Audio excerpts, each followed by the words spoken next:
Boa noite a todos e todas. Sejam bem-vindos à nossa casa. Temos aqui a grata satisfação de recebê-los em nossa casa e também aos internautas que possam estar conectados. Estamos aproveitando a tecnologia para a gente gravar e compartilhar com as pessoas que eventualmente não puderam estar aqui. Convido também a todos que quiserem, que desejarem se aprofundar na doutrina espírita, a virem estudar conosco na segunda-feira. Toda segunda-feira temos uma reunião especial, dividida em grupos, em ciclos, conforme o nível de entendimento e de aprendizado de cada um sobre a doutrina espírita. E você está convidado a participar conosco e estudar de uma forma um pouco mais aprofundada, esclarecendo suas dúvidas a respeito da doutrina de Jesus, a respeito da doutrina espírita. Nas quintas-feiras temos também a evangelização infantil, que é sempre um recurso valioso, que podemos oferecer para as crianças já terem contato com essa temática e nos ajudar nessa tarefa de orientá-los. Mesmo? Temos as reuniões também que ocorrem na terça-feira, que é uma reunião pública, tem palestra, passa, tem evento fraterno e também tem uma atividade de auxílio, de amparo às pessoas carentes da região. Uma vez por mês nós temos um grupo que se reúne sábado, então um sábado por mês, e que se reúnem também no sentido de fazer um estudo, sempre com um tema novo, sempre com um tema que tem a ver com autodescobrimento, com reforma íntima, e assim nós também convidamos aqueles que desejarem. Oi? Trocar?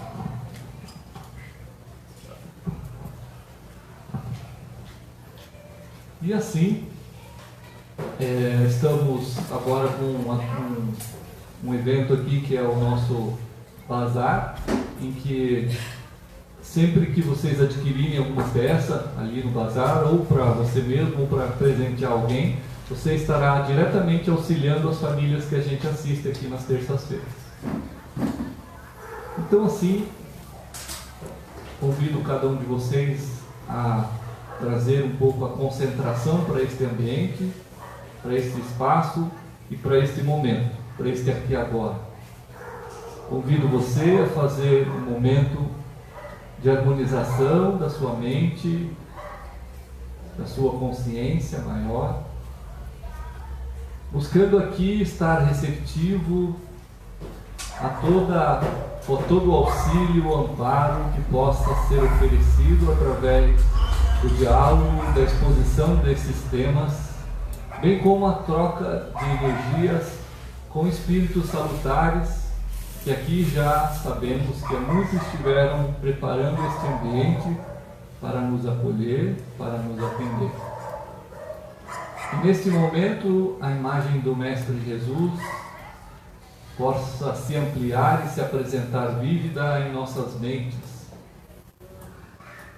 trazendo para nós esta certeza de que não estamos sozinhos, nem desamparados, de que Deus, através de seus emissários e da sua presença constante, está a nos acolher constantemente, está a direcionar a nossa caminhada para que seja frutífera, próspera e de despertar. Querido Mestre Jesus, só temos a agradecer por aqui estarmos buscando esta sintonia contigo, buscando esse despertar, esse entendimento de nós mesmos e, por fim, da divindade em nós. Assim, em nome de Deus e de Jesus, nós damos por iniciado esta reunião. Que assim seja.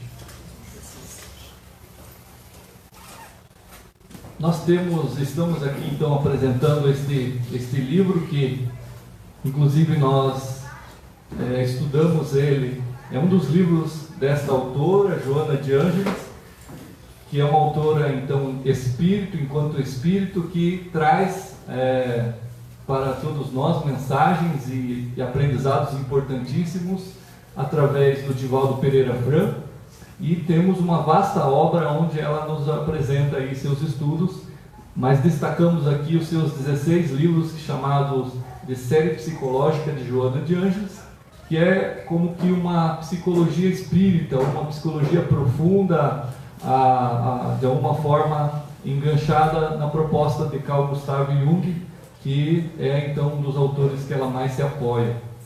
E a Joana de Ângeles, então, tem este livro que nós, inclusive, nós temos um grupo, Joana de Ângeles na casa, que estuda na segunda, e estamos quase terminando esse estudo aqui. Então, de tempos em tempos, eu acabo pegando alguma temática disso que justamente estamos estudando.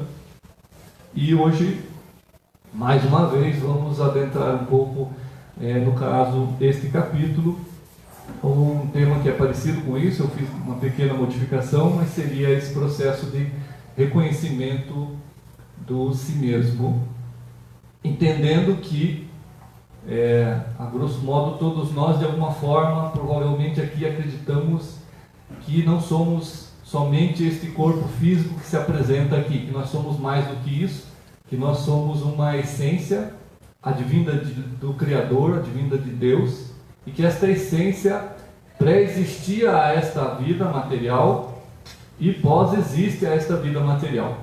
Continua. É então um ser imortal, ou melhor, somos então seres imortais. E como nos diferenciamos enormemente do que a matéria nos apresenta, enquanto limitação, enquanto constante transformação das suas propriedades, o espírito não, ele por si só é a essência divina, representa, agrega esses potenciais divinos, e então se apresenta um pouco mais profundamente, um pouco mais além, muito além do que a gente vê pelos nossos sentidos, tá? Então, de alguma forma é interessante, importante que a gente possa ir desenvolvendo algum tipo de sentido espiritual, algum tipo de percepção mais profunda de nós mesmos, não é? Temos às vezes movimentos das pessoas tentarem perceber espíritos, perceber circunstâncias além, extrasensoriais e tudo, mas eu estou falando num sentido extrasensorial para si mesmo, para a sua essência, para aquilo que você de fato é. E a linha de raciocínio desse si quer dizer este eu maior, este ser espiritual que somos todos nós. Então todos que transitam em experiências humanas durante o seu curso estão, mas não são a soma das mesmas. Então, se você, desde que você possa registrar, ou porque alguém conta para você, ou porque você se lembra, nessa existência toda, na sua idade que você tem agora, se você registrar todas as ocorrências, todas as circunstâncias, todas as situações e tudo aquilo que você se define enquanto você, entenda que isso não representa, na verdade, você. Isso é uma parte de você. Isso está como um processo onde você está sendo assim. Mas o que a Joana vai dizer é que sim, que esse processo de nós estarmos encarnados não é nós sermos isso que muitas vezes nós percebemos. Então todo um conjunto de aflições, de vicissitudes, de angústias, de impedimentos, de receios e todo tipo de atrapalho que a gente possa aventurar já existindo no nosso ser, ocorrendo ou internamente ocorrendo dentro de nós, não, de fato não somos nós. De fato é uma faceta, é um processo de passagem por isso. Então, conscientizar-se de que se é o que se está constitui desequilíbrio comportamental, vou acrescentar a minha ênfase, grave. Quer dizer, nós acreditarmos que somos este corpo físico é um tipo de alteração psicológica que nos traz diversos sofrimentos, porque nós necessariamente estaremos fazendo um movimento de se identificar com este corpo, de assumir este corpo, assumir esta vida, assumir esse nome, assumir essa profissão, assumir essa posição social que a gente possa estar exercendo nesse momento como definitiva, e ela não é. A profissão qualquer que a gente esteja nesse momento desempenhando não é definitiva. A posição social você é pai, se você é mãe, se você é irmão, se você é avô, avó, essa posição social, familiar, muito nobre e importante, que seja exercida com plenitude, ela não é você. Ela irá passar, porque enquanto um ser espiritual imortal, você seguirá adiante nesse processo. Então, se nós criarmos uma visão de mundo, uma visão focada em que tudo isso somos nós de fato, nós poderemos estar nos identificando com aquilo que está, mas não é nós.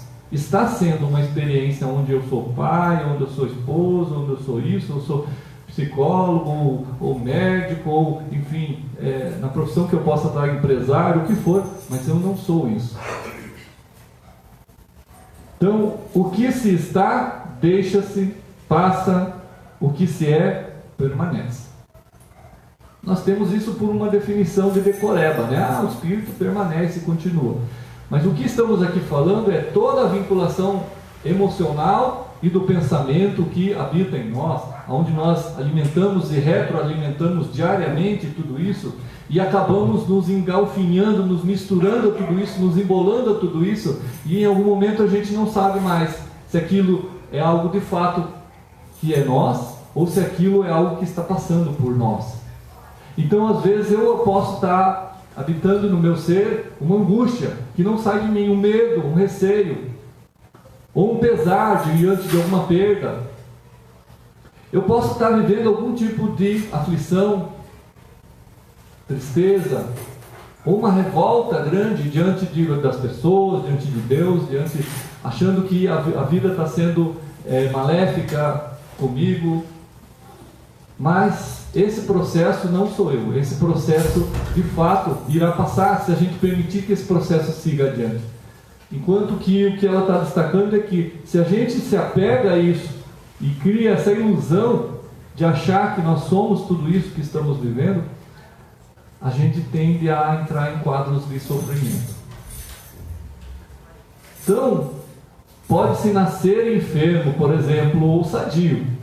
O que significaria ser aquilo que a gente nasceu? Eu sou sadio porque nasci sadio, ou sou enfermo porque nasci enfermo. Não obstante, através de uma boa programação mental, o ser doente pode transformar-se em apenas estar daquela forma, por exemplo, doente. Por um período, sofrer um tipo de conjuntura e deficiência sendo saudável. Então ele pode ter uma deficiência física, uma dificuldade, um impedimento físico, mas o que ela está nos convidando a não fazer é não se vincular a isso acreditando que nós somos isso, mesmo que tenha sido de nascença. A maioria das doenças que às vezes a gente manifesta não é de nascença, ela vem e se apresenta. Algumas vêm e vão embora, outras vêm e ficam até o resto da encarnação. Mas o que ela está colocando é assim, que o estar doente é uma vinculação com algo que é perecível, que se transforma, que é o corpo, que é essa mente que vai se transformar também. Mas por trás disso, a nossa essência não tem esse processo de adoecimento. O espírito não está doente, mas ele pode se vincular e acreditar ser alguém doente, por exemplo. Ser alguém derrotado, ser alguém infeliz, ser alguém medroso. E tudo aquilo que a gente grudar, mas é algo que pertence à vida material, o espírito vai se afligir, porque isso não é verdadeiro e não é dele. Então isso vai ter que cair por terra. E ele se apegar com isso, isso é um processo de ilusão. Então isso não satisfaz o ser. Isso não cria plenitude para nós. Não cria satisfação, não faz sentido. Então a gente anda e perambula pela terra deslocado. As coisas parecem que não fecham, parece que tem sempre algo faltando. E esse algo faltando com certeza é esse despertar para o que é real. Esse despertar para o si, para o que de fato nós somos. Os sentimentos merecem análise cuidadosa para se fazerem positivos. Sob controle e direcionamento, as emoções se tornam agentes de compensação. Nos compensam, nos ajudam de alívio de tensões, de estímulos preciosos para as realizações planificadoras. Emoções todos nós temos.